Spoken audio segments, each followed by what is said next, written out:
পৃথিবীর নিকৃষ্ট এই মানুষগুলো নিজেদের ধর্মীয় গ্রন্থ পর্যন্ত পাল্টিয়ে মন মতো লিখেছে। সব তো পাল্টাতে পারে না, কিছু না কিছু আছে। এই কিছু না কিছু আছে যা তার ভেতরে আমাদের নবী মুহাম্মদুর রাসূলুল্লাহর একটা ভবিষ্যৎবাণী আছে। সে ভবিষ্যৎবাণী হচ্ছে এই পৃথিবীতে নাকি কিয়ামতের আগে ৮০ বছরের জন্যে রাজত্ব চালাবে ইহুদিরা। পৃথিবীর একটা জায়গায় তারা রাজত্ব করবে, পৃথিবীর ময়দানে মাত্র ৮০ বছর। কয় বছর? এই ৮০ বছরের ভেতরে অলরেডি ৭৭.৫ বছর পার হয়ে গেছে। ৭৭.৫ বছর অলরেডি পার হয়ে গেছে। তামাম দুনিয়ায় ইহুদিরা শাসন ক্ষমতা চালাচ্ছে, ডাইরেক্ট ইনডাইরেক্ট। আমাদের ওপরে আছে কিন্তু ইনডাইরেক্ট ভাবে। বিভিন্ন রাষ্ট্রের ওপরে তাদের হাত আছে ডাইরেক্ট ভাবে। আর তাদেরকে সাহায্য করছে যারা? খ্রিস্টানরা, মুশরিকরা। যেহেতু ৮০ বছর হতে নবীর এই কথা মিলতে আর মাত্র ২.৫ বছর বাকি আছে। কত? তামাম দুনিয়া ইহুদিরা এই কারণে আজ এত অত্যাচার বাড়িয়েছে মুসলমানের উপরে। ওরা জাতে মাতাল হলো তাহলে ঠিক আছে। ওরা জানে যে মুহাম্মদুর রাসূলুল্লাহ মুসলমানদের নবী, জীবনে তার ৬৩ বছরে একটা মিথ্যা কথা পাওয়া যায়নি। আপনি আশ্চর্য হয়ে যাবেন না যে ৬৩ বছরে জীবনে একটা মিথ্যা কথা বলেনি। আর এখানে আমার ৩৩ বছর, এনার হয়তো ৬০ বছর হবে। জীবনে আমরা গ্যারান্টি দিতে পারবো যে জীবনে একটা মিথ্যা কথা নেই আমাদের? জীবনে না, আজকের দিনের গ্যারান্টি দিয়ে যাবে। আজকেও কত মিথ্যা কথা হয়ে গেছে, একদিনের গ্যারান্টি দিতে পারছি না। আর ওনার ৬৩ বছরে কোনোদিন একটা মিথ্যা পাওয়া যায়নি। তো এইটা শুধু আমরা না, তামাম দুনিয়ার মানুষই এটা জানে যে উনি যা বলেছে জীবনে এইটাই দুনিয়ায় হয়েছে। যেহেতু উনি স্বপ্নে দেখেছিলেন লাকাদ সাদাকাল্লাহু রাসূলাহুর রুইয়া বিল হক, সূরা ফাতিহার ভেতরে আছে অবশ্যই হে রাসূল আপনার রবকে, আপনার রব আপনার স্বপ্নকে যথাযথভাবে বাস্তবে রূপ দিয়েছেন। আপনি যে স্বপ্ন দেখেছিলেন হুদায়বিয়া নিয়ে, যতগুলো স্বপ্ন দুনিয়ায় আপনি দেখলেন প্রত্যেকটা স্বপ্ন আমার আল্লাহ কার্যকর করেছে।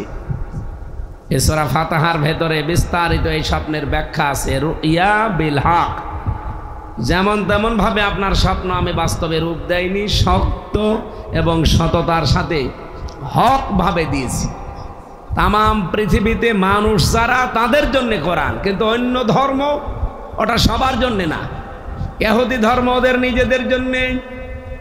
এই কারণে ওরা আজ পাগল হয়ে গেছে যে মুসলমানদের নবী যা বলেছে দুনিয়ায় একটা একটা করে সবই তো হয়ে যাচ্ছে। উনি কিয়ামতের আগে এই দৃশ্যগুলো হবে, সব হয়ে যাচ্ছে। আর মাত্র ২.৫ বছর আছে দুনিয়ায় আমাদের রাজত্ব। কি করে আজ টিকে থাকা যায়? বিজ্ঞানের যত প্রযুক্তি আছে সব তারা ব্যবহার করছে, সব ফেল।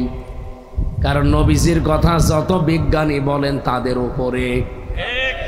আল্লাহর নবীকে আল্লাহ যেখানে নিয়ে গেছেন বিজ্ঞানের তথ্য আজ পর্যন্ত ওখানে যেতে পারে নাই। কোথায়? মেরাজে। কোথায়? কোন বিজ্ঞান ওই পর্যন্ত যেতে পারবে? আল্লাহ পাক ঘটনার বর্ণনা দিতে গিয়ে তিনি নিজে আশ্চর্য হয়ে গেছেন।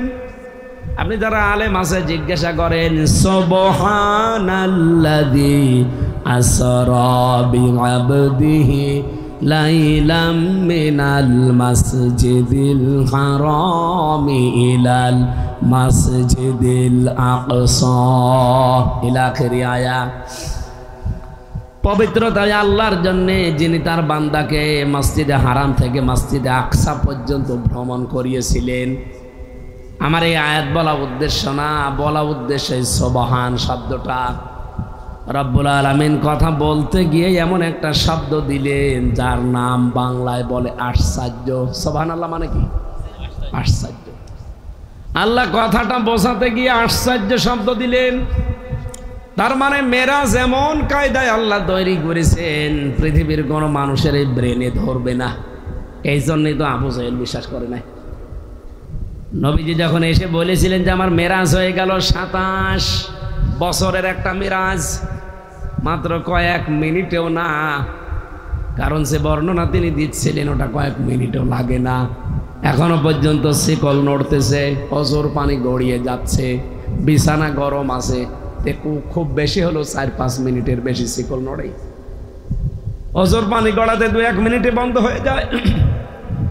অথচ 27 বছর পার হয়ে গেল এর ভেতরে। আবু জেহেল শোনার পরে বলেছিল, মোহাম্মদ এতদিন চাইছিল, এখন পুরা পাগল হয়ে গেছে। এ মনে করছে এই সুযোগটা কাজে লাগাই। মোহাম্মদকে যারা অনুসরণ করে তাদের বিরুদ্ধে, তাদের পক্ষে, তাদের কাছে যে কথাগুলো আমি এখন শোনাবো, তারাও এর উপরে রেগে যাবে যে সত্যি পাগল হয়ে গেছে। রাস্তায় যে দেখা আবু বকরের সাথে, হযরতে আবু বকরকে যখন বললেন যে তোমার নবী এই কথা বলছে, তোমার সাথী এতদিন চাইছিল মাথা বা এখন পারা পাগল হয়ে গেছে। হযরতে আবু বকর টাটকা জবাব দিয়েছেন, এই কথা কি তুমি নবীর মুখে শুনলে? এই মাত্র শুনে আসলাম, এখনো মোহাম্মদ কাবার চত্বরে বসা। ঠিক আছে, তোমার কথা আমি বিশ্বাস করব না, আমি রাসূলেরকে জিজ্ঞাসা করব। বিশ্ব নবীর কাছে এসে বলে, হে রাসূল, আবু জেহেল আমার এই বলছিল, সত্যি কি আপনার মেরাজ হয়েছে? বিশ্ব নবী বলেন হ্যাঁ। হযরত আবু বকর বলেন, হে নবী, এবার আমি পুরাটা বিশ্বাস করে নিয়েছি। নবীজি ডাক দিয়ে বললেন, আবু বকর, কথা বলতে গিয়ে আল্লাহ যেখানে নিজে আশ্চর্য হয়ে গেছেন এই ঘটনা বলতে গিয়ে, আর তুমি কোনো কথা ছাড়া দ্বিধাহীন চিত্তে প্রশ্ন করা ছাড়াই তুমি বিশ্বাস করে নিলে, একটাবারও জিজ্ঞাসা করলে না। হযরত আবু বকর বলেন, হে নবী, আপনি বলেন যে সারা জীবন নদীর পানি এদিকে যাচ্ছে, হঠাৎ যদি বলেন পানিটা উল্টা দিকে আরম্ভ হয়েছে, 1 সেকেন্ড আমার দেরি হবে না বিশ্বাস করতে। নবীজি বলেন, আবু বকর, এত বড় সত্য তুমি বিনা প্রশ্নে বিশ্বাস করে নিলে, তোমারে আমি আজকে খালি হাতে ফেরত দিতে পারি না। আজকে তোমার নামের শেষে একটা লকব লাগিয়ে দিলাম, তুমি শুধু আবু বকর না, তুমি আবু বকর সিদ্দিক। সত্যকে যারা সত্য জানার পরে মেনে নেয় দ্বিধাহীন চিত্তে প্রশ্ন ছাড়া, তারাও কিয়ামতের দিন আবু বকরের সাথে উঠবেন। আমি এই পয়েন্টটা বলতাম না, এখানে আমার একটা উদ্দেশ্য আছে। সত্যকে সত্য জানার পরে যদি আপনি দ্বিধাহীন চিত্তে প্রশ্ন ছাড়া মেনে নিতে পারেন, আপনি আল্লাহর ভাষায়, রাসূলের ভাষায় সত্যবাদী। কি খালি কথা সত্য বললেই সত্যবাদী হওয়া যায় না, সত্যকে সত্য জানার পরে আপনাকে মেনে নেওয়া লাগবে। ইহুদিদের কিতাবে আমার নবীর প্রশংসা করা আছে, ভবিষ্যৎবাণী আছে, ওই শয়তানরা জানার পরও মানে নাই। এই জন্যই প্রতিদিন ওদের নামে বরদোয়া হয় 17 বার, গায়রিল মাগদুবি। এই বরদোয়া কাদের? ইহুদি আর খ্রিস্টানদের। কারণ ওদের ইনজিলে, ওদের তাওরাতে আমার নবীর প্রায় 900 বারের ওপরে পরিচয় দেওয়া ছিল। শয়তানরা জানতো এটা শেষ নবী, এটা শ্রেষ্ঠ নবী, এরপরও মানত না, হিংসা করে আর অহংকার করে।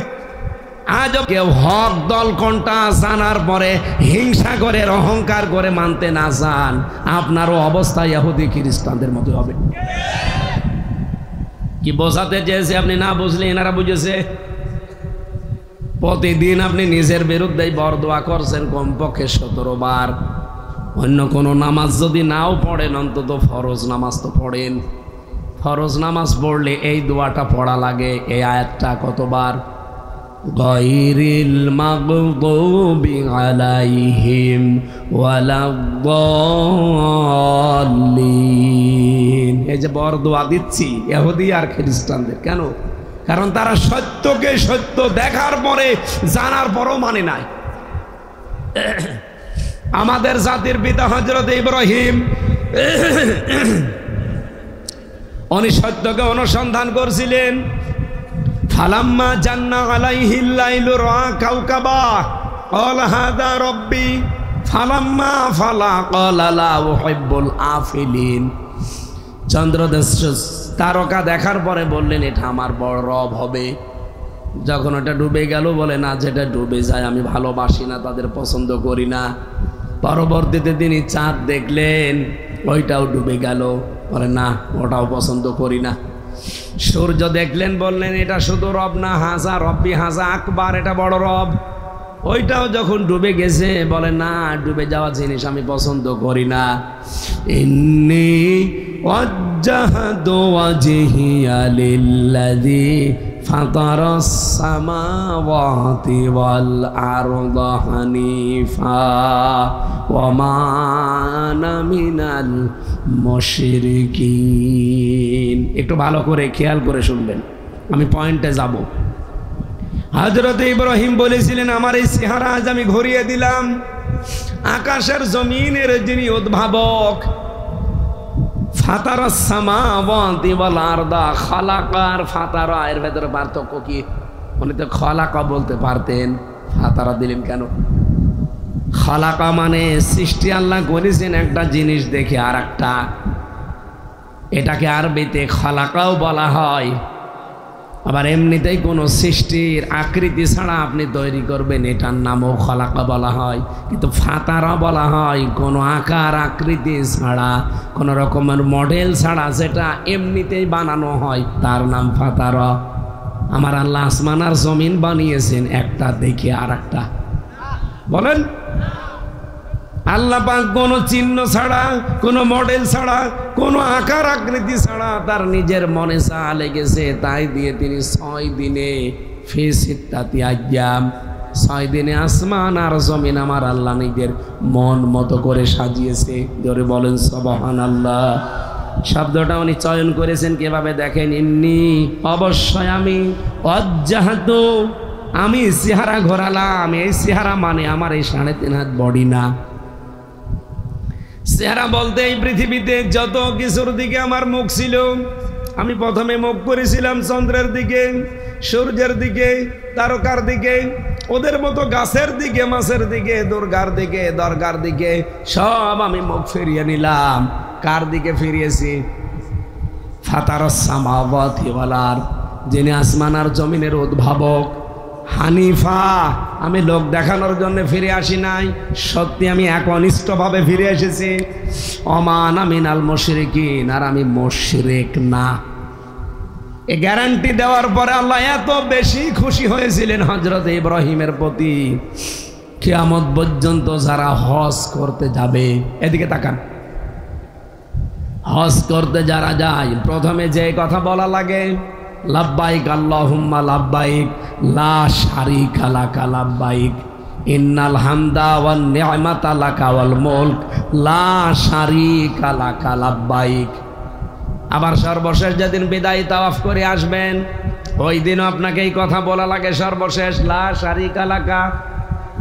আপনি কাবা শরীফ ধরে সামনে নিয়ে এই কথা বলে আসবেন, জীবনের শেষ কথা, যে আল্লাহ তুমি আমার দিয়ে যাই কিছু মনে করো না কেন, আমি কিন্তু শিরিক করি না, আমি মুশরিক না। কারণ মুশরিক যারা আল্লাহর কাছে এত বেশি ঘৃণিত, ওয়া উহিয়া ইলা ওয়া লাকাদ উহিয়া ইলাইকা ওয়া ইলাল্লাযীনা মিন ক্বাবলিকা লাইন আশরাকতা লা ইয়াহবাতান্না আমালুকা ওয়া লা তাকুনান্না মিনাল খাসিরিন। সূরা জুমারের 65 নম্বর আয়াতে আছে, 24 নম্বর পারা 4 নম্বর পৃষ্ঠার 11 নম্বর লাইনে পাবেন। এটা তাফসিরে ফি জিলালিল কোরআন সাজ্জাদ কুতুব রহমতুল্লাহ আলাইহি লেখেন, পৃথিবীতে শুধু আমাদের না, আমাদের নবীকেও না, এর পূর্বে যত নবী রাসূল আল্লাহ পাঠিয়েছে আদম থেকে ঈসা পর্যন্ত প্রত্যেকটি নবীকে আল্লাহ গ্যারান্টি দিয়েছেন, যাই করো শিরিক করবা না।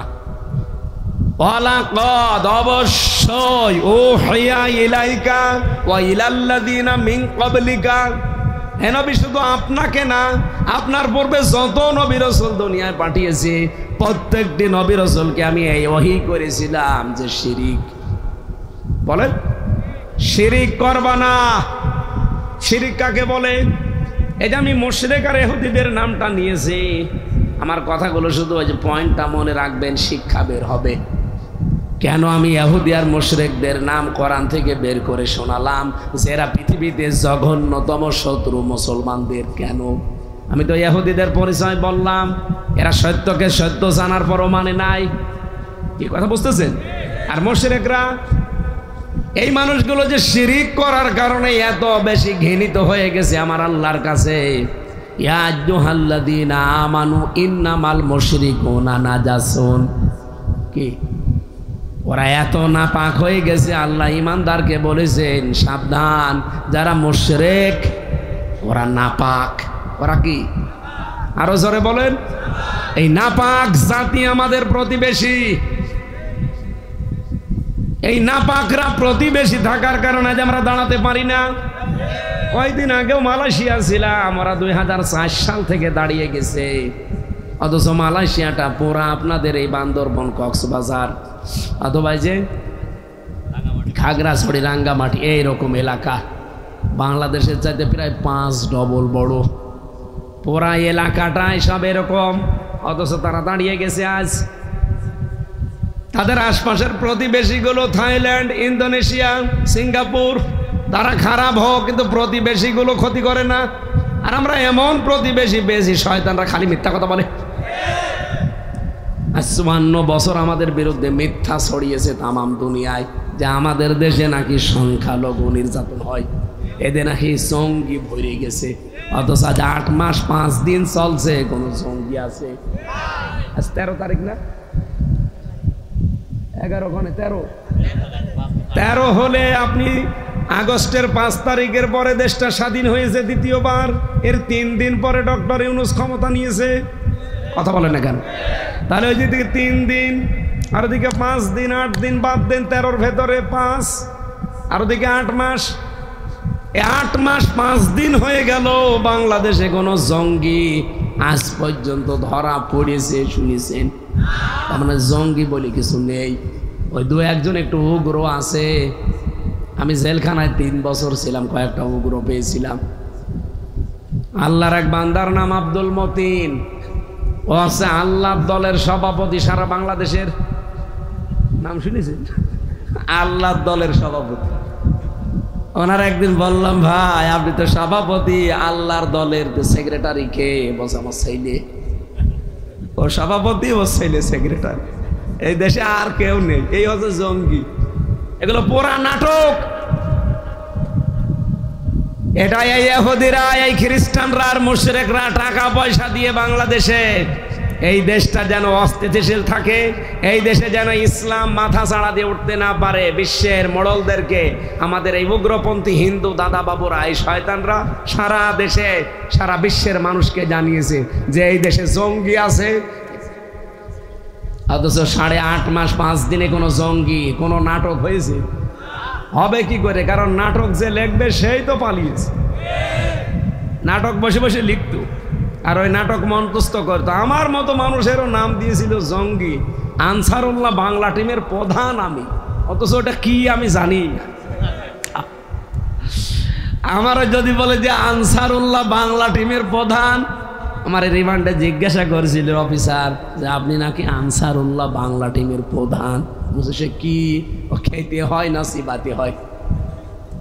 কারণ জীবনে তো কোনোদিন নামই শুনিনি ওইটার, আপনার কাছে শুনলাম।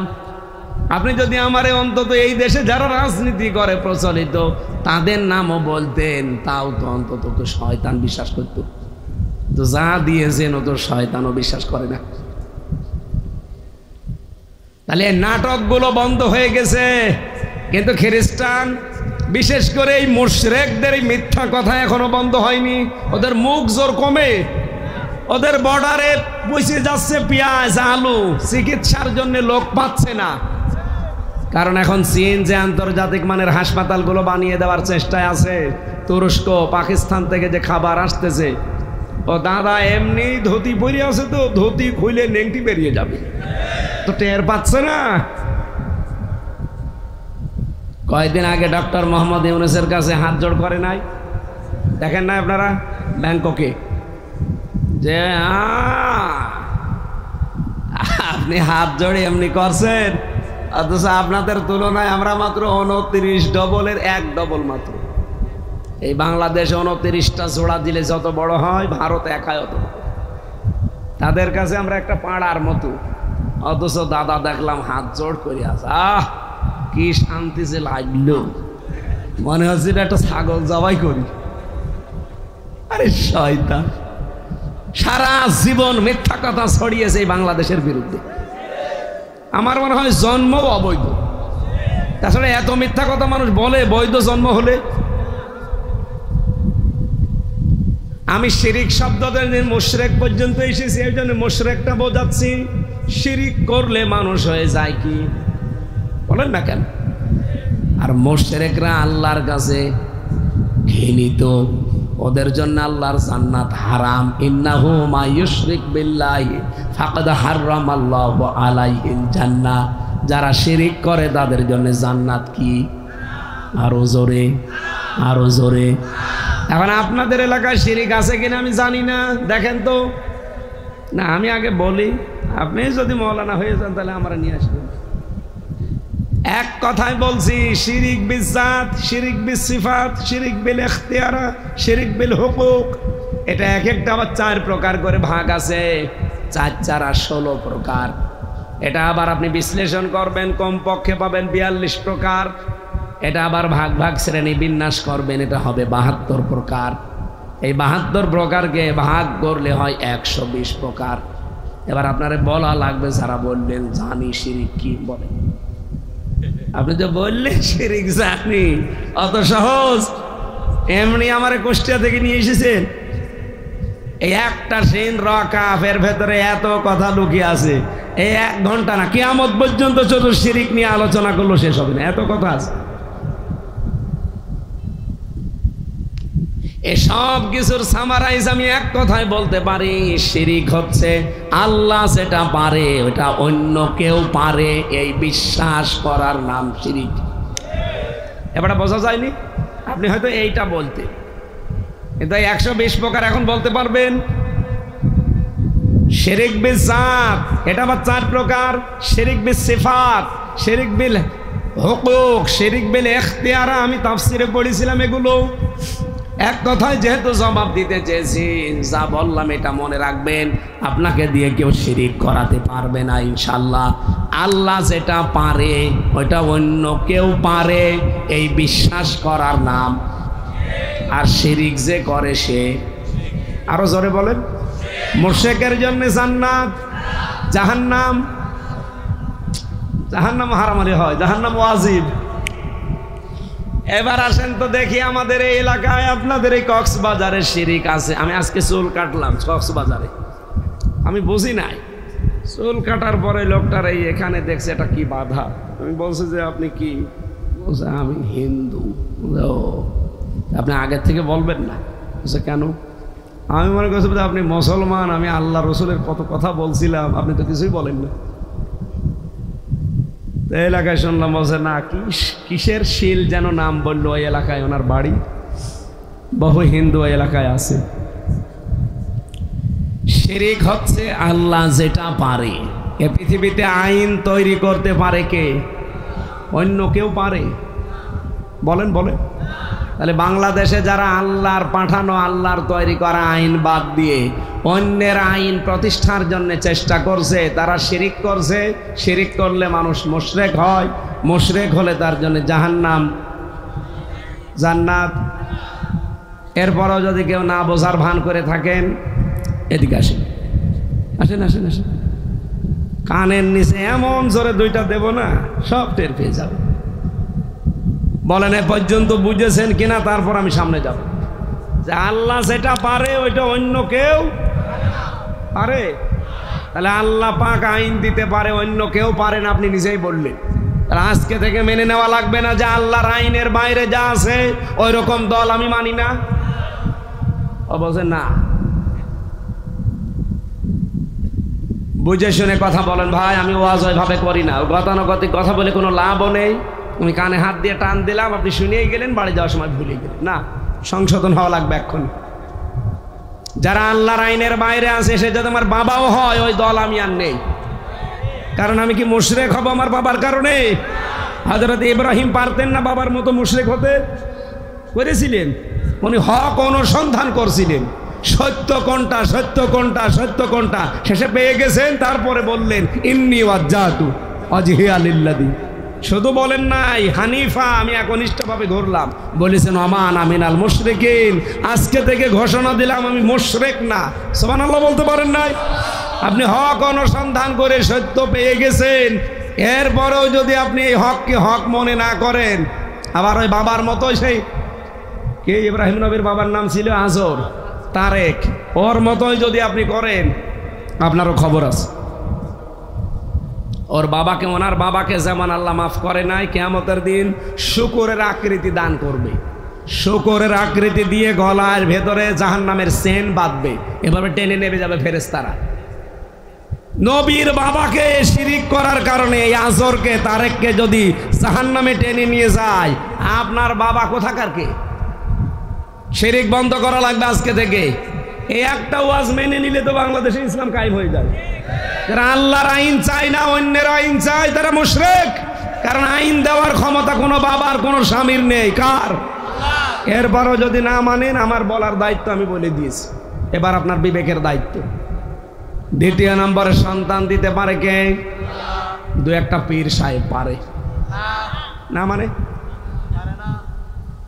কয়েকদিন আগে বগুড়াতে একজন এসেছে আপেল নিয়ে, বসে হুজুর আপেল পড়ে দেন।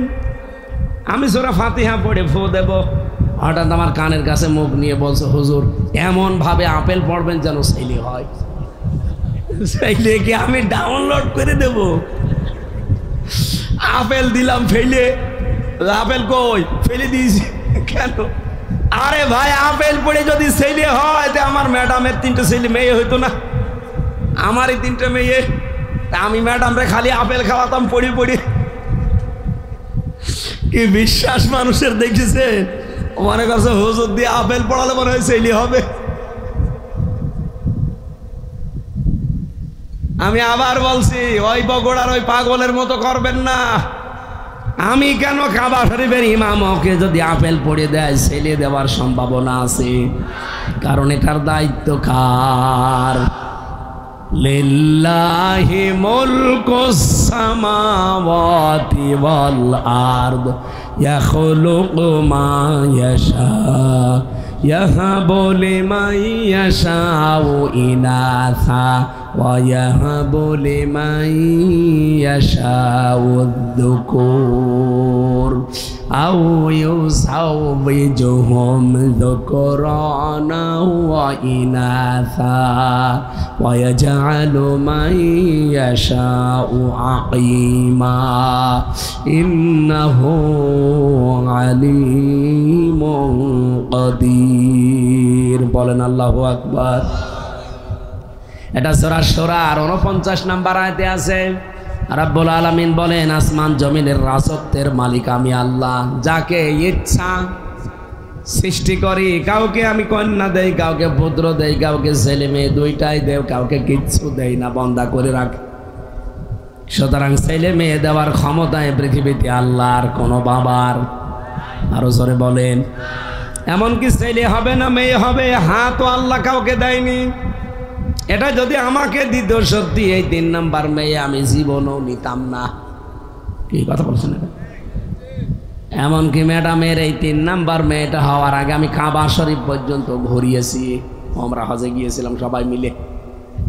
আমরা হজে গিয়ে কাবার গিলাফ ধরে এত কান্দা কেঁদেছি যে আল্লাহ যাই করো অন্তত ছেলে দিও।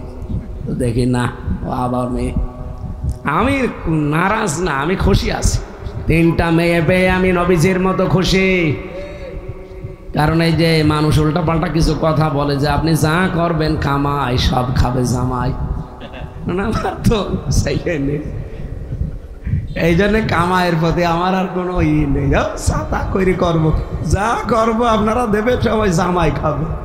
ছেলে থাকলে কাজ হতো, অন্তত বংশে বাতি দিতে। এখন এই মেয়ে দিয়ে আমার বংশে বাতি দেওয়া লাগবে। এমন জামাই নেব হযরত আলীর মতো।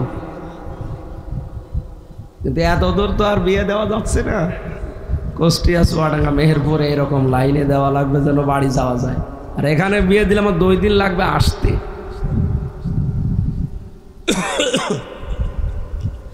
সম্মানিত মা বোন যারা বসে আছেন, আপনাদের জন্য আমি পয়েন্টটা নিয়ে এসেছি। আল্লাহ যেটা পারে ওইটা অন্য কেউ পারে বিশ্বাস জীবনও করবেন। আপনি নামাজ রোজা কম পড়তে পারেন, আপনার অন্যান্য আমল আখলাক কম থাকতে পারে, আল্লাহ মাফ করে দেবে। কিন্তু শিরিক যদি থাকে, ওয়াকাদিমনা ইলা মা আমিলু মিন আমালিন ফাজআলনাহু হাবাআম মানসুরা, শিরিক এটা যদি আমল নামার ভেতর পাওয়া যায়, ধুলি কণার মতো মুখের উপরে আল্লাহ আমল নামা নিক্ষেপ করে। এই জন্য আহ্বান জানাচ্ছি, জীবনে আমাদের যেন কি না থাকে, আরো জোরে বলেন বলেন। শিরিক কোনটা? আল্লাহ যেটা পারে ওইটা অন্য কেউ এ বিশ্বাস করা। সে আইনের ক্ষেত্রে হোক, ক্ষমতার ক্ষেত্রে হোক, পৃথিবীর যে কোনো ক্ষেত্রে আল্লাহ যেটা পারে ওইটা অন্য কেউ পারবে না। হ্যাঁ, আল্লাহ যেটা পারে না ওইটা অন্য কেউ পারবে।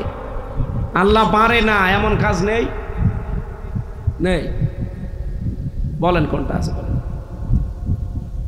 হক্কুল ইবাদ, মানুষের হক যারা নষ্ট করে, এটা কিন্তু আল্লাহ মাফ করবে না, আল্লাহ পারলেও করবে না। যার হক নষ্ট করেছেন আগে তাকে ফেরত দেবেন, এরপরে আপনি মাফ চাইবেন আল্লাহর কাছে, তাছাড়া মাফ নেই। আল্লাহ এটা পারবে না।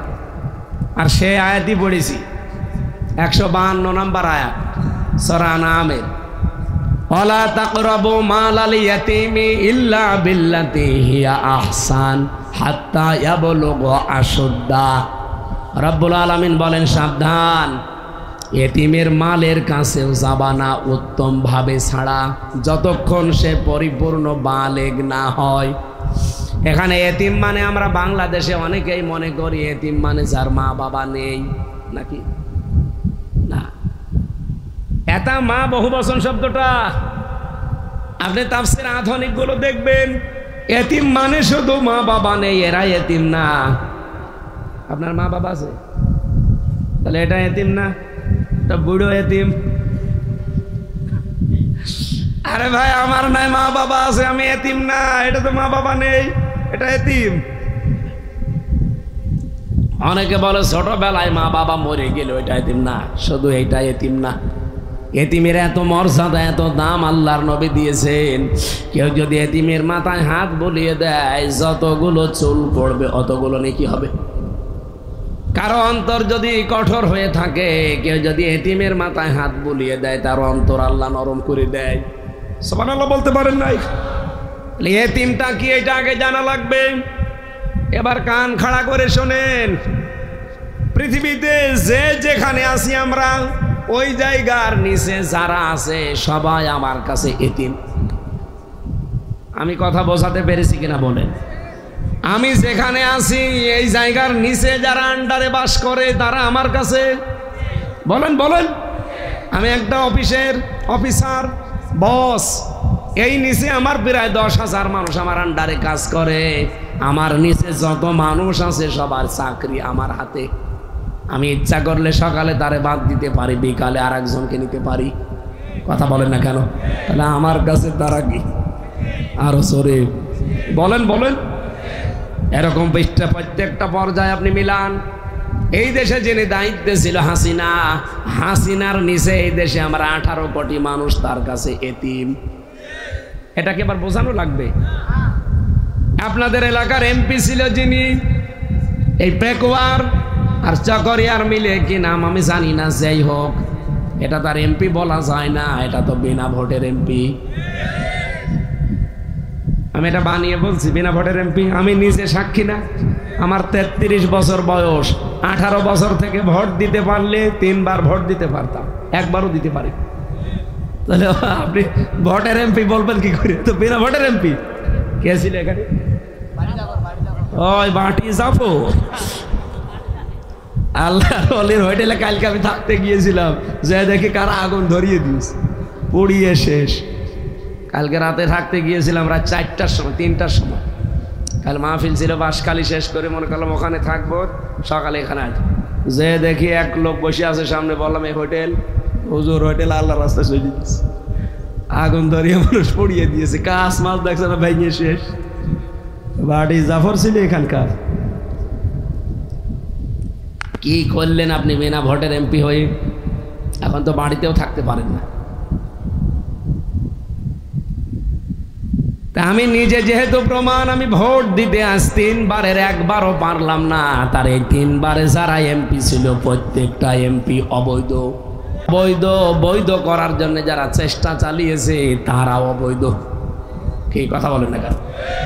এমপি সাহেবের আন্ডারে এই 2 থানা মিলে কমপক্ষে 4.5 লাখ মানুষ বাস করতেন। আপনারা সবাই তার কাছে এতিম। তার কাছে যদি এতিম আপনি নাও হন, তার ছেলের কাছে এতিম ছিলেন। বাসের চাইতে কোন সির মনে হচ্ছে যে দাম আরো বেশি। ও জাফর সাহেব কি করতো আমি জানি না, কিন্তু ওনার ছেলের যে রোগ পাক, এই কথা বলছেন কেন? পেকুয়াতে আমি 2-3টা অনুষ্ঠান আমার উঠতে দেয়নি জাফর সাহেব না ওনার ছেলে। মনে হচ্ছে ওনার ছেলে এমপি। তাও যে ভোটের এমপি হয়তো তাও তো দোয়া করতাম। বিনা ভোটের এমপি ছেলের কি অ্যাকশন গো? শেষ পর্যন্ত কি হয়েছে? এই এতিমদের সাথে খারাপ ব্যবহার করার কারণে এতিমদের বহু কিছু তারা আত্মসাৎ করেছে। বাংলাদেশে 300 এমপির নিচে আমরা যারা ছিলাম, বিশেষ করে 1628 জনের নিচে, শুধু এমপি না, প্রত্যেকটা জেলার ডিসি, এসপি, টিওনো, ওসি, 630টা থানা আছে। সব মিলে আমি কলম হিসাব করে দেখলাম 1628 জন মানুষ ছিল এই দেশের দায়িত্বে। হাসিনা থেকে শুরু করে আপনাদের এই 12 বাখিয়ার চেয়ারম্যান পর্যন্ত, কি জানো না ওনার জিহাদি নাকি, এই লোক পর্যন্ত। আল্লাহর এই বান্দা আলেম না? আলেম, কিন্তু একেবারে সর্বোচ্চ যেটা ছিল ওইটা ছিল সালেম, আর এইটা আলেম। এই 1628 জন মানুষের আন্ডারে আমরা এদেশের 18 কোটি মানুষ ছিলাম। আমরা সবাই তাদের কাছে এতিম। বলেন না কেন? আল্লাহ বলেন এতিমের সম্পদ মারবা না। তাদের সম্পদ যদি হাতে নাও খুব উত্তমতার সাথে নিবা, কারণ এতিমের সম্পদ তেমন আশ্চর্য। কেউ যদি ওখান থেকে 4 আনাও খায়, সে যেন জাহান্নামের আগুন খায়। আর বাংলাদেশে এতিমের মাল মরণের খাওয়া খেয়েছে। মালয়েশিয়া, সিঙ্গাপুর, থাইল্যান্ড গিয়েছিলাম এগুলো দেখতে, যে দেখি ওই শয়তানরা সব পালিয়ে ওখানে আছে। এদেশে আপনার এই পাশের জেলা চট্টগ্রাম, এখানকার একজন মন্ত্রী ছিল, ভূমি মন্ত্রী, কি যেন নাম, জাবেদ নাকি, সাইফুজ্জামান জাবেদ। ও শয়তান যে পালিয়েছে, কিন্তু ওখানেও বাড়ি আছে তার। ওর বাড়ি সারা বিশ্বে এখন 620টা। 620টা বাড়ি হিসাব করতে পারেন। সব তো বাবার টাকা দিয়ে বানানো, সবে এতিমদের টাকা। বলেন, আপনারা নিজেদেরকে ছোট মনে করবেন না। যারা কাজ করে খান, সে যেখানেই থাকেন পৃথিবীর, কাজ যদি করে খান, মনে করবেন আপনার দাম আল্লাহর কাছে অনেক বেশি। আল কাসিবু হাবিবুল্লাহ, যারা কাজ করে খায় এরা আল্লাহর বন্ধু। আর যারা কাজ করে না, শুধু মেরে খায়, ওরা আল্লাহরও শত্রু, মানবতারও শত্রু।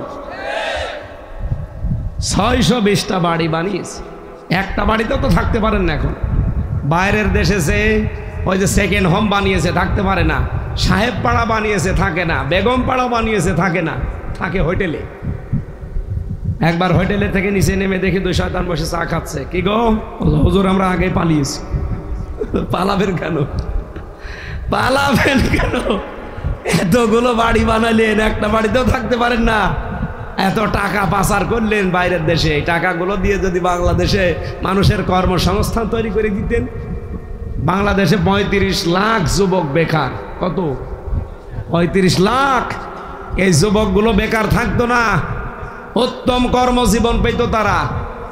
বাইরে এসে এই যে 7 লাখ, 8 লাখ, 10 লাখ টাকা খরচ করে আসে এই মালয়েশিয়া, এই সিঙ্গাপুরে, এই থাইল্যান্ডে। কি করে? এসে রাস্তা ঝাড়ু দেয়, রুটি বানায়, থালা বাসন মাজে, পায়খানা সাফ করে।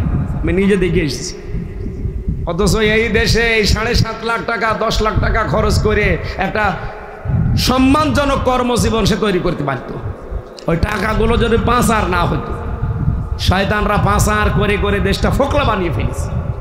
এখন এই দেশে কেউ জন্ম নিলে তার মাথার উপরে 1,02,000 টাকা ঋণ। আজকে জন্ম নেবে, তার মাথার উপরে ঋণের বোঝা কত? 1,02,000। ঋণ থাকার কথা না, আরো ঋণ দেওয়ার কথা ছিল আমাদের। আর শয়তানরা 15.5 বছর বলছে আমরা বিশাল উন্নয়ন করেছি। কি করেছেন আপনারা? খালি মেরে খেয়েছে। আর মেরেছেন কারটা? এতিমেরটা। সরকারের তুলনায় আমরা যারা নিচে ছিলাম তারা কি বলেন বলেন? ইন্নাল্লাযীনা ইয়াকুলুনা আমওয়ালাল ইয়াতামা যুলমান, নিশ্চয় যারা এতিমের মাল সম্পদ খাচ্ছে খাবে। ইয়াকুলুনা এটা মোজারে, বর্তমান ভবিষ্যৎ, প্রেজেন্ট ফিউচার। আল্লাহ আমওয়াল দিয়েছেন, মালের বহুবচন। বিভিন্ন রকমের মাল হতে পারে। এতিমের বিভিন্ন রকমের মাল যারা মেরে খেয়েছেন, জুলুম করে, ফাঁকি দিয়ে, অন্যায় ভাবে। আজও বাংলাদেশে এটা থামে না। আমরা দেখছি আগস্টের 5 তারিখের পরেও অনেকের সম্পদ মেরে খাচ্ছে। এমনকি নিজের জমি, বনের জমি ফাঁকি দেয়, দিতে চায় না। মানে বনের জমিও দেওয়া লাগবে। বনের জমি দেওয়া লাগবে না মানে? সাহাবায়ে কেরামের যুগে আমি শুনেছি হাদিসের পাতায়, তারা তো জমি জায়গা দিতই দিত, বাড়ির যে রান্না করার ঘটি বাটি থালা কড়াই হাঁড়ি এগুলো তারা ভাগ করে দিত। আর আমরা মাঠের জমি পর্যন্ত দিতে চাই না। আপনাদের এলাকায় তার মাঠ নেই? আছে? বলে বাড়ির জমি আর দিতে পারবো না, এটা আমার জন্য আমার বাবা দিয়ে দিয়েছে। বাবা তোরে একা জন্ম দিয়েছে, আর ওইটা কি ভেসে এসেছে? অন্যের জমি আত্মসাৎ করলে, মেরে খেলে আপনার গোনা হবে একটা। আর নিজের ভাইয়ের জমি, বোনের জমি, মেয়ের জমি, ফুফুর জমি, এদের জমি জায়গা যদি কেউ মেরে খায় গোনা হবে ডবল। একটা তো শরিক ফাঁকি দেওয়া, আর একটা জুলুম করা। বাংলাদেশে এরকম আল্লাহর ওলি নেই? বোনের জমি, ফুফুর জমি ফেরত না দিয়ে ওই টাকা দিয়ে উনি হজ করতে যাচ্ছে, ওমরা হজ। ওর হজ কবুল হওয়া দূরের কথা, জিদ্দার বিমানবন্দরও আসবে না। কি কথা বলেন? আবার নামের আগে হাসি না বললে রাগ করে। হ্যাঁ, এত টাকা তো খরচ করে হজ করলাম, তোর হজই তো হয়নি। মানুষের জমি জায়গা ফাঁকি দেওয়া, এতিমের সম্পদ আত্মসাৎ করা, এটা বন্ধ করা লাগবে। হ্যাঁ, যতদিন পর্যন্ত আপনার ভাই মারা গেছে, আপনার ভাইয়ের 2টা ছেলে আছে, একটা মেয়ে আছে, একটা বিধবা স্ত্রী আছে, অনেক শয়তানের বাচ্চা শয়তান ওই মেয়েটাকে তার বাবার বাড়ি পাঠিয়ে এতিম সন্তানদের কোনো খোঁজ খবর নেই, সবগুলো নিজের নামে করি নাই। আপনি মানুষ, একটা অসহায় এতিম, এই মিসকিন মানুষদের প্রতি আপনি যে আচরণ করলেন, আপনি যেদিন এতিম হবেন কিয়ামতের দিন। কোন দিন? সাহাবায়ে কেরামকে নবীজি প্রশ্ন করলেন, পৃথিবীর সবচাইতে বড় এতিমকে তোমরা জানো? বলছে না। পৃথিবীর সবচাইতে বড় এতিম কিয়ামতে ওই লোকটা যার কাছে বিভিন্ন মানুষ পাওনা পাবে, নিতে আসবে, দিতেই থাকবে, সর্বশেষ দেওয়ার মতো কিছুই থাকবে না। তখন ওই মানুষদের গোনাগুলো তার মাথার উপরে চাপিয়ে দিয়ে ঊর্ধ্বমুখী করে জাহান্নামে ফেলা হবে। এর মতো অসহায় এতিম আর ময়দানে মহাশরে কেউ নেই। এরকম এতিম বাংলাদেশে বহু আছে না নেই? আছে মানে আমরাই। আছে মানে আপনি নিজের জীবনের সাথে মিলান, বহু এতিমের মাল আপনি মেরেছেন। আল্লাহ এই জন্য শেষে দিয়েছেন হাত্তা ইয়াবলুগা আশুদ্দা, যতক্ষণ পর্যন্ত সে বালেগ না হয়। ওয়াউফুল কাইলা ওয়াল মিজানা বিল কিসতি, তোমরা যখন ওজন করবা, মিজান মানে দাড়ি পাল্লা। আমরা অনেকে মনে করি মিজান মানে শুধু দাড়ি পাল্লা না, মিজান মানে মানদণ্ড। মিজানের একটা অর্থ দাড়ি পাল্লা নেওয়া যায় প্রচলিত অর্থে, কিন্তু মিজানের আসল অর্থ কি? ভারসাম্য। মিজান মানে কি? আস-সামা রাফাহা ওয়া ওয়াদাল, এই মিজান মানে কি? দাড়ি পাল্লা। এখানে মিজান মানে ভারসাম্য। মিজান মানে 1 নাম্বার অর্থ হচ্ছে মিজান মানে মানদণ্ড। এই জন্য হাইকোর্টের সামনে আপনি ঢাকায় যেয়ে দেখেন একটা মিজান টাঙানো আছে। কি ওইটা? দাড়ি পাল্লা। কোনোদিন গিয়েছেন হাইকোর্টে? হাইকোর্টের সামনে দেখেন একটা দাড়ি পাল্লা টাঙানো। যদিও এই দেশে অনেক জালেম দাড়ি পাল্লা মার্কা দেখলে রাগ করে, অথচ হাইকোর্টে টাঙিয়ে রেখেছে। দাড়ি পাল্লা মার্কাটা আজ পর্যন্ত ফেরত দিল না, অবৈধভাবে আটকিয়ে রেখেছে। এই কথা বলেন না কেন? আমরা যাই দাড়ি পাল্লা ফেরত দেওয়া লাগবে। এটা মানদণ্ড, সত্য মিথ্যার পার্থক্যকার একটা ন্যায় প্রতীক। এটা যদি আজ দেশে থাকতো, সত্যি আমরা ন্যায় বিচার কায়েম করতে পারতাম। অথচ এইটা মানবে না বলেই তো এটা বাতিল করে দিয়েছে। এরা বৈধভাবে নির্বাচন করে আপনাদের এই পাশের থানা কুতুবদিয়া, এই পাশে মহেশখালী কুতুবদিয়ার এমপি ছিল না হামিদুর রহমান আজাদ? কি মার্কা নিয়ে বলেন বলেন? একটা বৈধ মার্কা, বৈধ দলের নিবন্ধন। এই শয়তানের বাচ্চারা সবগুলো কোর্টকে ব্যবহার করে ওটা বাতিল করে দিয়েছে। আমরা চাই ওরা যেমন অবৈধ ছিল, ওদের রায়গুলো ছিল অবৈধ। কোনো অবৈধ জিনিস আমরা মানি না, সব বৈধ জিনিস নিয়ে আসা লাগবে। এই কথা বলেন না কেন? ওনাদের যত আইন বানানো ছিল, যত কিছু বানিয়েছে 15.5 বছরে, একটাও যেন এদেশে না চলে। কারণ ওর সব বানিয়েছে ওর নিজেদের স্বার্থে, দলীয় স্বার্থে। আমি এই যে ভোট দিতে পারি নাই 3 বার, ক্ষতি কি আল্লাহর করেছেন না আমার? আমি জীবনে কোনোদিন দেখলামই না যে কি করে ভোট দেওয়া লাগে। কারণ 18 বছর থেকে শুরু করি, এই 33 বছর তো আমার বয়স। তাহলে 3 বার দিতে পারতাম 15 বছরে। 18 আর 15 কত হয়? 33। কিন্তু আমি একবারও দিতে পারলাম না। ভোটের সেন্টার কেমন, লাইনে একটু দাঁড়াতে হয় কি করে, যে কি করে টিপ মারা লাগে, ছাতা জীবনে দেখিও নি, শুনিও নি। ওই মানুষ দেখি যে এইভাবে কর, নিজে কোনোদিন করতে পারলাম না। এই অধিকার থেকে যারা বঞ্চিত করলেন, তারা যদি এখন সুবহানাল্লাহ আলহামদুলিল্লাহ পড়েন, হবে? আগে আমার কাছে মাপ চাওয়া লাগবে। এক অসিরে পেয়েছিলাম ছেলে, এই যে পাশে, এই চট্টগ্রামের পাশে কি জেলা জানো? ফেনী। এই ফেনীর এক ওসি ছিল, নুসরাত হত্যা মামলার ওসির নাম শোনেননি? এই ওসি আমার সাথে ছিল, মজ্জেদ, নাম বলা ঠিক না। এই লোকটা, আমি ফাঁসির কন্ডেম ছেলে ছিলাম। উনি এসে আমার একদিন বলছে, হুজুর আমি একটা অপরাধ করেছি, দেখেন তো আমার এই অপরাধ মাফ হয়েছে কিনা। কি? সেই যে নির্বাচন গেল, তখন আমি বাইরে ছিলাম। আমি রাতের বেলা আমার যা স্টাফ আছে সবাইকে নিয়ে যত ভোট সেন্টার আছে বললাম শুরু কর। রাত 12টা থেকে ফজর পর্যন্ত একেবারে সব কাটকট করে বাক্স ভর্তি করে জায়গা মতো পাঠিয়ে দিল। ফজরের আজান দিলে আমরা সবাই মিলে গোসল করলাম, 2 রাকাত তওবার নামাজ পড়লাম। এবার বললাম যে আস্তাগফিরুল্লাহ। হুজুর আমার এই তওবা হয়েছে? না, কিসের তওবা? এটা ইয়ার কি হয়েছে? আপনি কি তওবা করেছেন আল্লাহর কাছে? আপনি কি দোষ আল্লাহর কাছে করেছেন?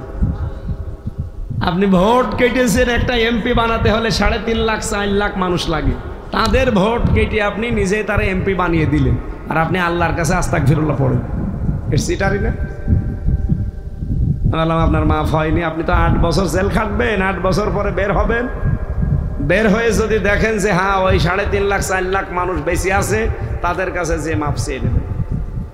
তারা যদি বলে ঠিক আছে যাই হয়েছে মাফ করে দিলাম, আপনি মাফ পাবেন। আর ওরা যদি বলে না কিসের মাফ, আসেন আপনার মুসলমানই দেব, তাই কি কথা বলছেন না কেন? আপনাকে মুসলমানই আর একবার দেওয়া লাগবে, কারণ তাছাড়া আপনি মুসলমান হতে পারবেন না, কারণ হক্কুল ইবাদ আপনি নষ্ট করেছেন। তো ওই লোকটা এখন জেল থেকে বের হয়েছে। এখন আমি ওনার জীবনে দেখে মাঝে মাঝে আশ্চর্য হই যে উনি মাপ নাই চাইল এই 4 লাখ মানুষের কাছে, কিন্তু যে সময় উনি এই অপরাধটা করেছিল, জেল থেকে বের হয়ে যদি দেখে যে ওই 4 লাখ মানুষ বেঁচে নেই, কেউ কেউ মারা গেছে, মারা যেতে পারে না? বলেন বলেন, তাহলে মরে যাওয়া মানুষের কাছে উনি মাপ চাবে কি? তারা তো মাপ না করলে উনি জীবনেও মাপ পাবে না। এই জন্যে খুব আশ্চর্য লাগছে, শুধু ওনার ওপর না, এই 15.5 বছরে যারা এই বাঁটি জাফরের মতো এমপি ছিলেন, প্রত্যেকের অবস্থায় জীবনেও মাপ পাবেন না, যতই হজ করেন আর যতই আস্তাগফিরুল্লাহ পড়েন। মাপ পাওয়ার একটাই লাইন আছে, আল্লাহর সাথে যে অপরাধ উনি মাফ করে দেবে, কিন্তু বান্দার সাথে যেটা হক্কুল ইবাদ, জীবনও মাপ নেই, তাকে ফেরত দেওয়া লাগবে। আর ফেরত আপনি দেবেন কি করে? সে তো মরে গেছে। এইটাই আশ্চর্য বিষয়। এই জন্য জীবনে দুনিয়ায় যদি কয়দিন আছে, অন্তত এই কাজ করবেন না যে আমার দ্বারা যেন কারো অধিকার হক নষ্ট না হয়।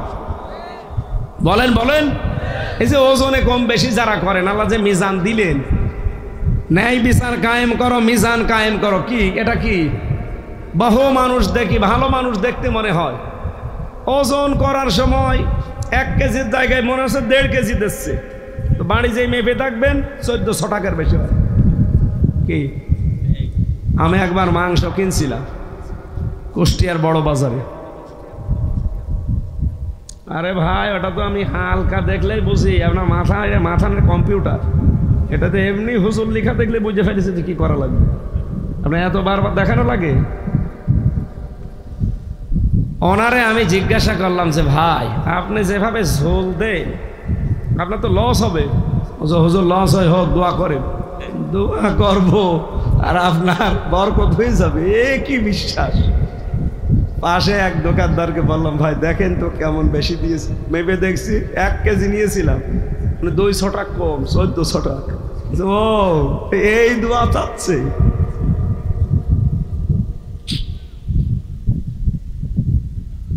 না ভাই, আজরে কম বেশি করা যাবে না। ওয়াইলুল লিল মুতাফফিফিন আল্লাযীনা ইযা ইক্তালু আলান নাসি ইস্তাওফুন।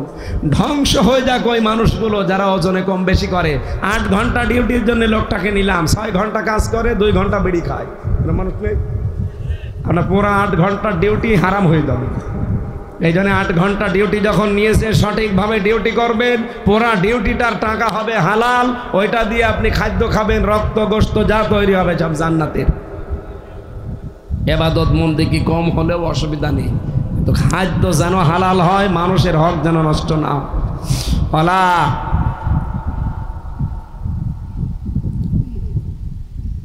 ওয়ালা নুকাল্লিফু নাফসান ইল্লা ওয়াসআহা। আল্লাহ তাআলা বলেন, কারো সাধ্যের অতিরিক্ত বিষয় আমি তার উপরে চাপিয়ে দেই না।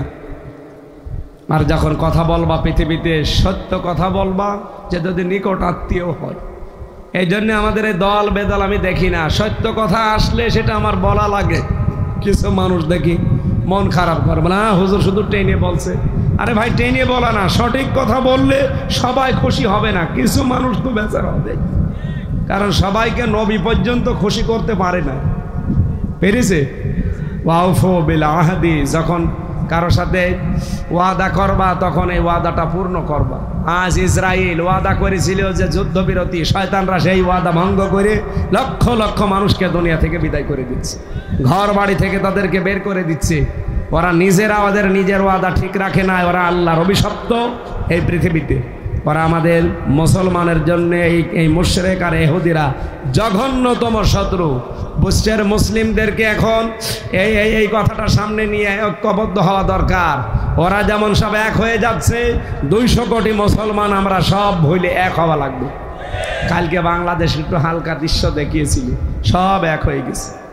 আল্লাহ আমাদেরকে বিশ্বের মুসলিম 257টা রাষ্ট্রের 57টা মুসলিম রাষ্ট্র, এদেরকেও সব এক হয়ে কাজ করার তৌফিক দিন, আমিন। যালিকুম ওয়াসাকুম বিহি লাআল্লাকুম তাযাক্কারুন। আল্লাহ এভাবে তোমাদেরকে ওয়াজ করলেন, যদি মেনে নিতে পারো তোমাদের উপকার হবে। আল্লাহুম্মা আমিন। লা ইলাহা ইল্লা আনতা সুবহানাক ইন্নী কুনতু মিনাজ জালিমিন। রাব্বুল আলামিন, যত অপরাধ করেছি জীবনে, অপরাধগুলো তুমি আজকেই মাফ করে নেকি বানিয়ে দাও। সম্মানিত মা বোনদেরকে তুমি খাদিজার মতো, আয়েশার মতো বানিয়ে দাও। এলাকার যে অবস্থা, আল্লাহ দৃশ্য দেখে মনে হচ্ছে এলাকা অভাবী, এদের অভাবগুলো কোরআনের ইজ্জতে দূর করে দাও রব্বুল আলামিন। সারা জীবন অপরাধ করে জীবনটা তো নষ্ট করে ফেলেছি, হাত ওঠায় কথা বলবো ভয় করে, লজ্জা করে। আমাদের জীবনের অপরাধের দিকে তাকিও না।